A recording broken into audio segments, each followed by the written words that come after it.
देखते होता हमारे उड़हिया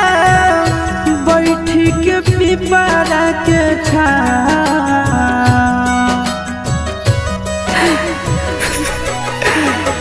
देखते होता